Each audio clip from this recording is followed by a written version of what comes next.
All right, what is up, takers, and welcome back to a special holiday edition of Ty's Take Today Live. So, if you guys haven't checked it out, we just aired our episode with my guest co-host Jasmine from the Midday Live Show, and we interviewed music artist Corey Shorter. So, for those of you that missed that live, be sure to check it out on YouTube and Facebook and Twitch. But joining us right now to talk about their music journey as well as an upcoming event in downtown Royal Oak as we quickly approach New Year's Eve. Right now, joining the virtual stage is Bell Bastien.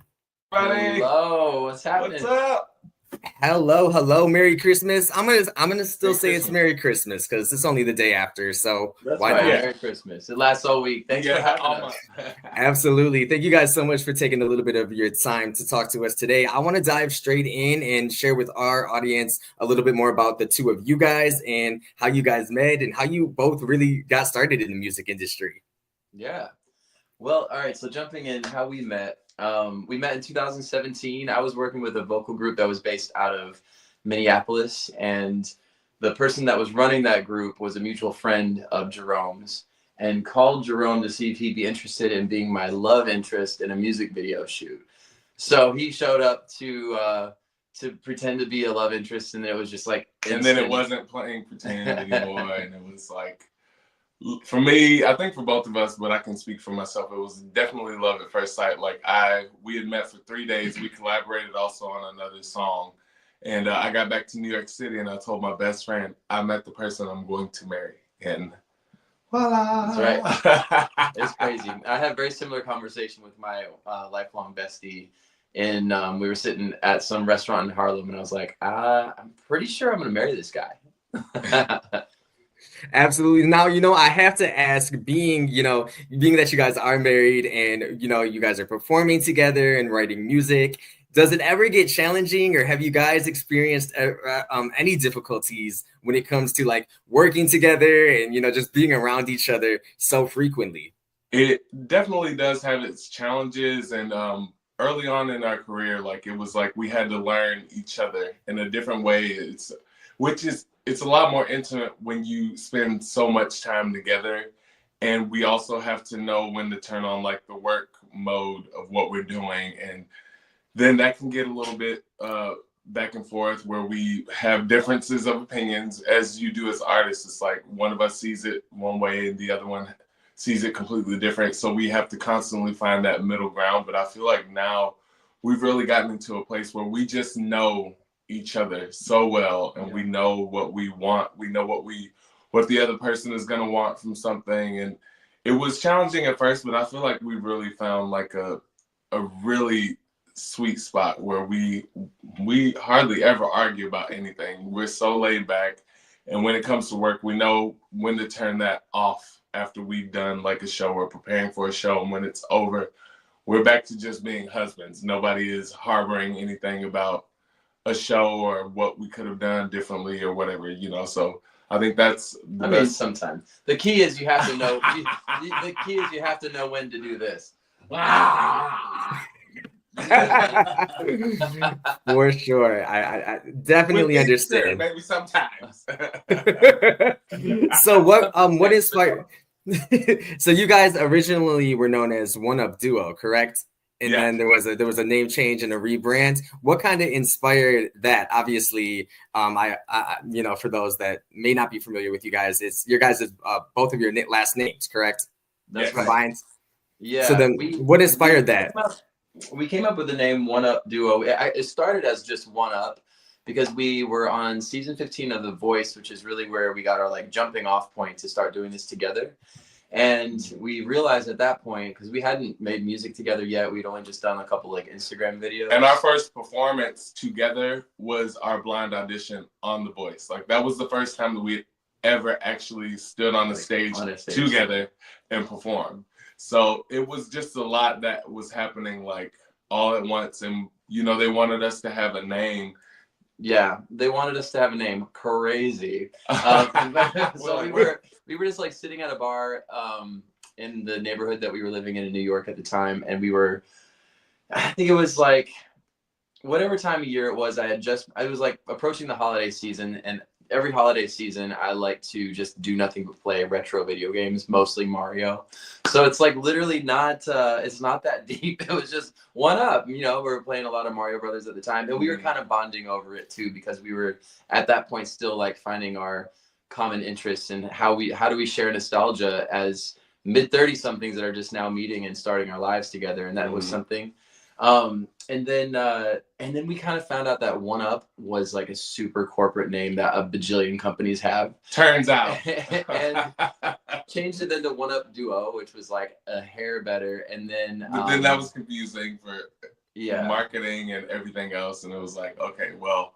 And then after the pandemic, really, I mean, we took a lot of time during the pandemic to like hone in on our sound and what it was that we want to say through our music, and really dive into the artistry of what we were doing together. It wasn't like before we were just two singers singing together, but we wanted to make it more about our artistry. So our last names, it's like we're the only ones with this particular hyphenated last name, and it felt like a really good time to make the move.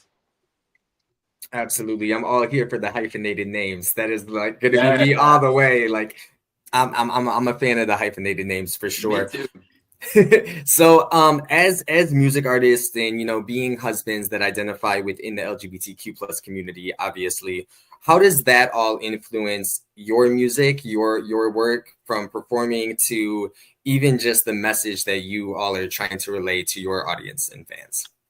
Well, the great thing that we've really connected with our music and our style is through all of it, there's a message. Like every song that we put out, there's a story or a message or something, but we do love to inspire, especially for like younger people. And, you know, we've done a lot of Pride festivals, and that's been really gratifying to be an example of what a gay marriage can look like, a healthy marriage in general can look like. And the message is always love. Like that's our biggest thing. We want everyone to feel accepted. While also we do call out some of the things that we still have challenges within our community. So I think that that's been really special to showcase our love, but also show everyone else, like, we see you, we know, we get it. Like, we're the gunkles at this point to a lot of these kids. We are definitely the gunkles. We are the gunkles. But we wear the badge proud. Yeah, we love that lane. And it's like, individually, before we met each other, our entire life journeys up to that point were just about self-improvement and getting better at what we do and seeing the world through a better and better lens. And so that's what we'd like to infuse into our lyrics, is just like we want to talk about relatable stories, things that either have happened in real life or we've seen happening, just to inspire, like you said, inspire people to strive to that next level of maturity, or whether that be emotional or through art or spirituality or whatever. Absolutely. And what would you say has been some of the biggest challenges that you guys have faced as music artists? And more importantly, how did you overcome those obstacles or hurdles? Well, I think with any level of notoriety and visibility, there are going to be, I mean, even when our blind audition was leaked on The Voice, like as much support that we had, there was a good amount of like hateful comments as well. And, you know, that was a challenge for us to navigate that together and see how we are going to respond, if at all, to like bigotry and like ignorance within, you know, people are going to do what people do. And anyone who has access to a computer, a phone, an iPad, like, they will have an opinion, and that's okay. So I think that our challenges, especially with that, like, it's only brought us closer together and more solid in what we're doing, and knowing that like nothing is going to move this in any place. But in the music industry, you know, that still is a challenge. You know, it's like people see the second that an artist comes out as queer, gay, bisexual, pansexual, whatever, it kind of shifts the way that the general public views them, which is not okay. But, you know, it's just kind of how it goes. But we can't not live our lives for the perceived opinions of people that we don't even know, that don't know us, Our friends are amazing. We have a really great circle of people around us. So I think that that's one of the ways that we've really been able to navigate our space and holding our space near and dear to us without letting the outside noise like infiltrate what we have going on. Absolutely. And growing up, who were some of your guys', both of your guys' like biggest influences? Who did you guys grow up listening to?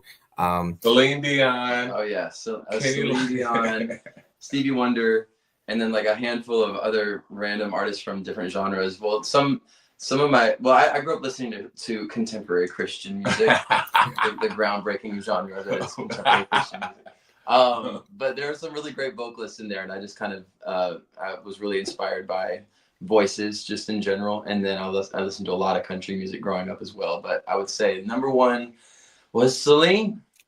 And for me, it was Michael Jackson, Prince, Luther Vandross. It's like Marvin Gaye. Back when we were like growing up, you know, it was like you just listen to the radio, which is why I feel like we both know a lot of random songs from all genres that we love, because back then it was like you were listening to what was on the radio. So, and you took away what you liked, and the other stuff you're like, all right, but you can't skip. So you just gotta wait until another song comes on that you like to hear.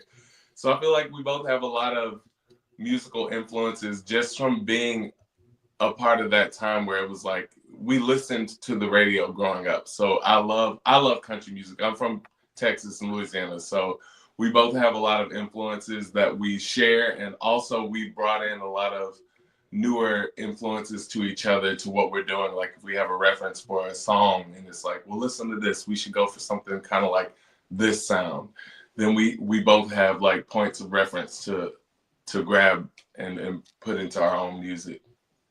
All right, so then I have to ask, because I come from my mom's dad's side of the family, heavy on the country. Who is your top country music artist? Oh, Brian White. Vince Gill, Faith Hill, 90s, basically anything 90s country was like the sweet spot. Golden era. They were singing Martina McBride. Like there's so many incredible country artists that came out of that. Not to say there aren't newer artists like the Carrie Underwoods and you know what I mean, but 90s country, it just hit different. Like the songs hit differently, the sounds, the messages were different. So what about you? I have to say, I love me some Shania Twain. Like Shania all the way, for sure. Who else? I love Uncle Cracker, Rascal Flatts. Yeah, for sure. You will definitely find me singing some Shania, regardless of where I am. I feel like I really should have known. When did Shania come out? Like 91, 92-ish? Was it that early? Maybe a little bit later. Whenever it was, I remember really, really vividly. Whose Bed Have Your Boots Been Under was just released, and she was like scandalous for having midriff showing. But I remember I was on a family trip to the Upper Peninsula in this like random hotel, and I was looking at this hotel bed, and I was envisioning like, oh, somebody's boots have been under this bed, and I'm like, that's probably when I should have known I was a little gay boy. That is so funny. Shania. Right. So I want to talk a little bit. You know, the holiday season in general can be extremely tough for especially our community, the LGBTQ plus community. What advice would you give to, you know, anybody out there that may be watching who may be feeling isolated or even just alone or feeling a little bit down during the holiday season? I feel I've put a lot of thought into this topic over the last decade, probably. One thing that I've really come to understand is first of all, like feeling those feelings. I think it's just obviously allowing yourself to feel it, but then also knowing who your close, trusted community around you is that you can express that to. Because I think that a lot of times we end up suffering that way in silence, and that's a really unnecessary part of it, because we do have the ability to have our chosen family, especially those of us that grew up on the outskirts of society, just kind of looking in because we were different. So just reminding ourselves that we don't have to feel isolated and alone alone. We can feel that way, but be communicative about it with the people that you love and trust. But also, I think it's really easy to get to a point where you start to spiral, into the negativity of that, and think that whatever relationships that aren't going well, especially within your family, that are causing you to feel that way, you start to feel like it's just going to be that way forever. But I really believe that in a lot of cases, with time and patience and just like really maintaining the core of the love that you've had with that person, that those relationships can come back around. But that being said, it's also really important to draw boundaries if you have to. It's like you don't want to force relationships to be mended, but just kind of keeping an open mind and open heart about it. But yeah, I think just reminding each other that a lot of us are feeling that or have felt that and understand it. And to any of the kids out there, youth out there, like, you are who you are. And that it's really as simple as that. You can't change who you are. And I think that once you come to that realization, because, growing up as gay kids, it's like we can look back now and find those moments where it's like, oh, maybe that was the indicator. Wearing the towel on your head and trying to whip it around like a wig. Or, like wearing mama's high heel shoes. Or you are who you are. And if that's naturally how you exist, like, there's nothing wrong with that. And nobody can tell you otherwise, because what we do learn also as we get older is like your parents are humans too. They got their own shit going on.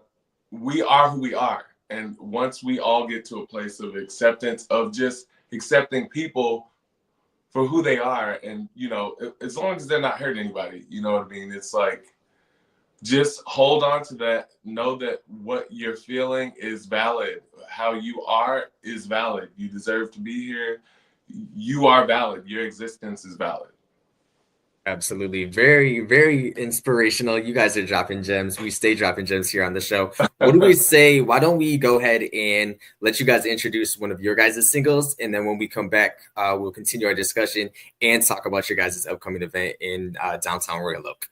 Okay. This is a song that is so near and dear to our hearts that Adam wrote with two of his friends, Break Out the Crazy, Chris and Katia, and I was blessed to be a part of it when he asked me to add my voice to it.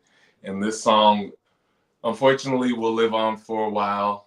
We hope that it does become irrelevant, but it's a beautiful message, a beautiful song, and this is Let Me Come Home. Many of us have a bullying story or something like that. I remember feeling so hopeless. If anyone of kids ever came to me and said that they were gay, it would be the biggest slap in the face, and I would not have anything to do with it. And I knew she was talking about me.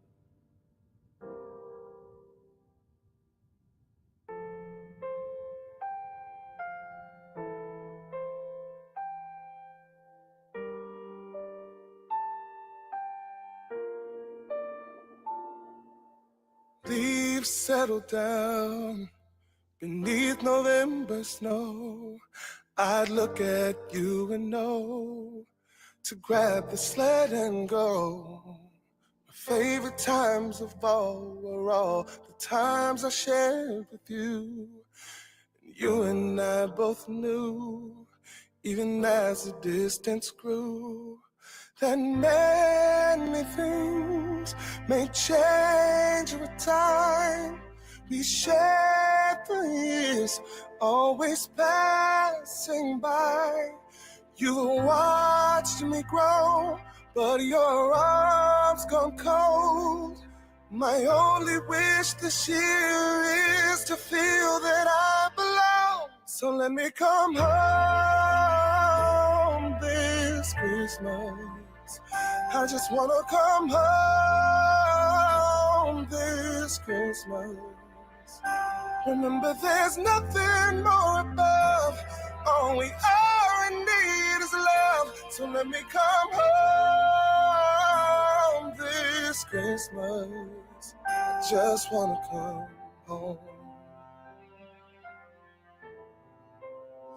Just let me come home. People change, we're not meant to stay the same. But love is always love, mine is unconditional. Can't we try to share our lives, the good and bad times? Oh, the years are passing by, I've watched you grow and your arms gone cold. My only wish this year is to feel that I belong. So let me come home this Christmas. I just wanna come home this Christmas. Remember, there's nothing more above. All we are need is love. So can we come home this Christmas? I just wanna come home. The only family that I know. We can make it if we try.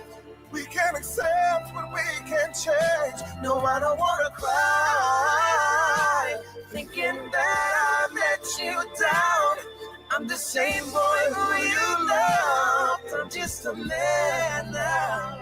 So let me come home this Christmas. I just wanna come home this Christmas. Remember, there's nothing more above. All we all need is love. So let me come home this Christmas. I just wanna come home.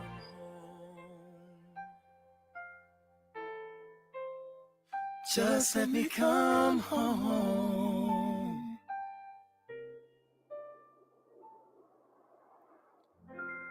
All right, what is up, and welcome back to Ty's Take Today Live. That was Let Me Come Home by Bell Bastien.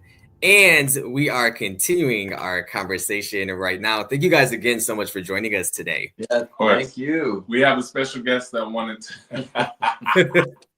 I know it was a matter of time. So I want to go ahead and jump right back in. My dog is off to the side too, chilling. She's like not having me right now. But I want to talk a little bit about the song that we just shared with our audience, and what does that single mean to both of you guys? Gosh, it means so much. So for me, the core of the story was written from a really personal place, just in my own life and some experiences that I was having with family in regards to coming out and just the difficulties that poses, especially when you're dealing with people with different ideologies and belief systems. And I think we all know how that can get really, really tricky when it comes to navigating family relationships. And interestingly, I mean, I feel like the story was so close to me that I was having a really difficult time putting it into the exact kind of words that I wanted to express it through. And so my friend Katya, that helped me write the lyrics, she really was able to just take the feeling of what I was giving her and craft it into this like really beautiful message. And I had also been through like an ex-gay conversion therapy thing at one point in the mid 2000s. And even through that, met a lot of people that, you know, left the program unsuccessful or whatever. And while I was still just like deep in the throes of it, because I was really sucked into this like cult-like environment there, and know a lot of people that were just excommunicated by their communities, by their families.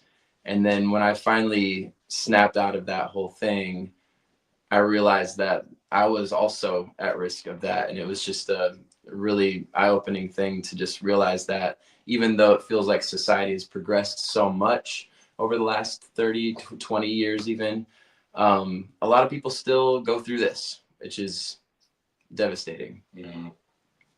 And the first time that I heard the song, Adam played it for me, of course, it brought me to tears. And then learning more about his story and how the song came about made it even more special. And, you know, I was like, wait, you want me to sing on this? Wait, I don't know if I'm going to do it justice, because it's such a special song. Like, it's it's like an anthem, you know what I mean? It's like so poignant. It's very now, even though the song was written how many years ago, like, which is the unfortunate part, but it feels really, really cool to be able to spread a message like this that people need to hear, you know? So we were blessed enough to recently, the group that he joined, Home Free, they re-recorded the song and re-released their own version of it, and it just gave it a lot more ears to listen, and they reworded the song a little bit just to make it more,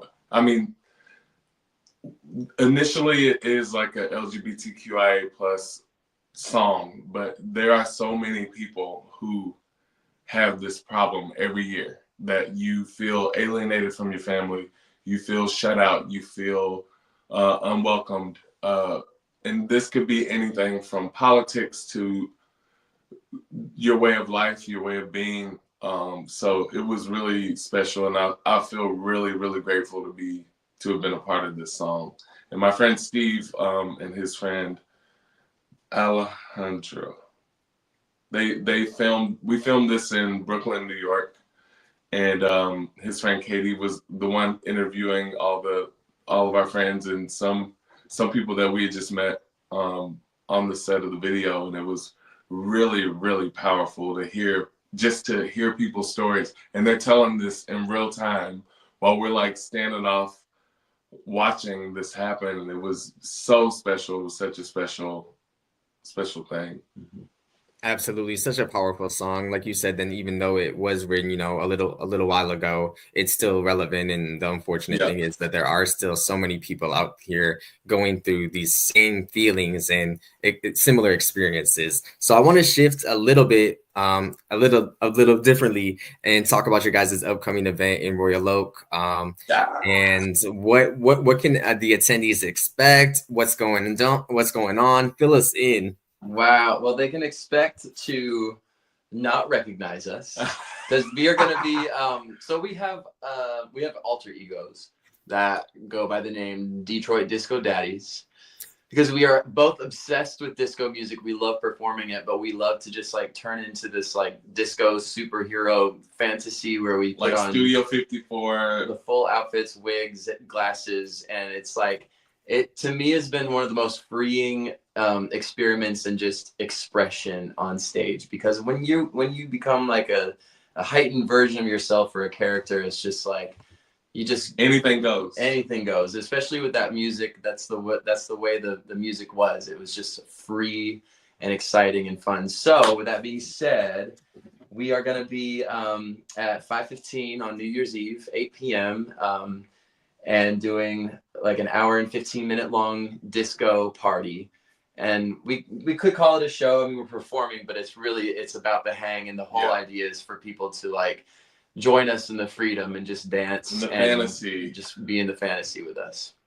Have a good time. I'm gonna go ahead and show the flyer over us currently. Who are they? So it is happening on December 31st, like you guys said, at 8, followed by a champagne toast. It just all around sounds like a good time. And coming from experience, I know 5:15 and Pronto know how to throw a party, know how to have a good time. Yeah. So where can people purchase tickets if they haven't already? And I'm going to go ahead and pop that on the screen as well. Yeah, you can purchase tickets at 5:15. That's the word 5 and the number is 15, 515.net. And it seems like they're getting pretty low, so you might want to get in there while you can. But it's definitely going to be a party, and we're so excited. We're pulling out all the stops. We're working with Ty, who is going to be doing the sound and lights for us. It's going to be fog machines, dry ice, like we're doing all the things. It's going to be a production, so yeah, definitely come and check it out. It's going to be a good time and a perfect way to count down into the new year. Absolutely. And we'll, of course, throw the event information in the description and captions of these videos as well. And then lately with our guests, we've been playing like a quick edition of like rapid fire type questions, just something fun. But before we do that, I do lastly want to ask you both, what can we expect from you guys going into the new year? And then go ahead and let everybody know where they can follow you on social media as well. Awesome. Yeah, we're working on some new music. We're recording our next single in January.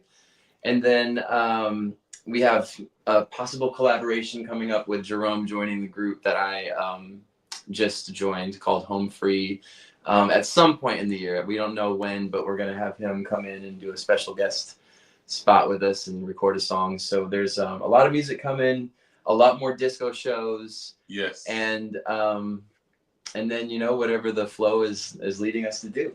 Yeah. But definitely more music. Absolutely. And then I'm going to go ahead and throw up the YouTube as well, all the social media links. And then for our rapid fire questions, favorite holiday song to perform together? Ooh. What Christmas means to me. Yeah. All right. What is each of your go-to karaoke songs? Return of the Mac.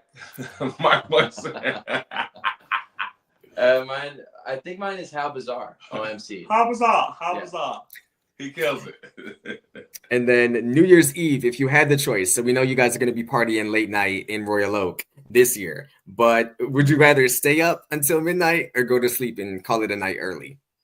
Stay up. And then lastly, if you could collaborate or perform or work with any artist, dead or alive, who would you choose? Ooh. Dead or alive, that part throws me off. I know. Well, we put out into the universe to do a collaboration recently with CeCe Peniston, who is one of my faves. Yes, finally.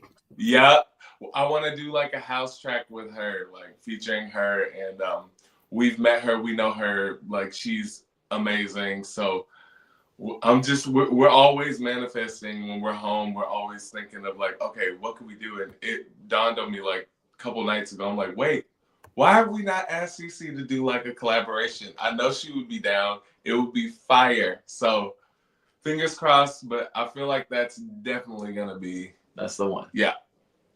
Absolutely manifesting it. We'll have our audience go ahead and drop some comments and make it happen as well. Yeah. So I just want to say once again, Merry Christmas, Happy Holidays. Thank you both so much for joining us today on Ty's Take Today Live. Jerome and Adam Bell Bastien. Make sure I had to say it correctly. Yeah, you did it. And then we'll also go ahead and let everybody know one last time where they can go ahead and purchase those tickets.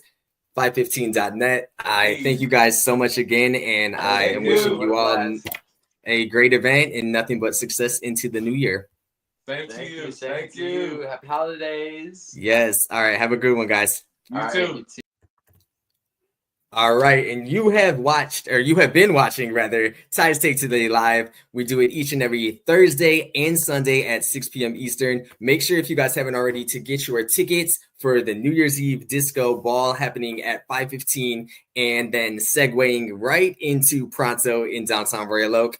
It's going to be an amazing time full of performances and just an overall exciting time. So 515.net, and then of course, I have to hit you all one last time with our social medias. Be sure to follow us on Instagram at It's Ty's Take Today. Go ahead and like us on Facebook, facebook.com/OneUpDuo and Ty's Take Today. Had to trying to produce and edit and host all at the same time. It gets a little confusing.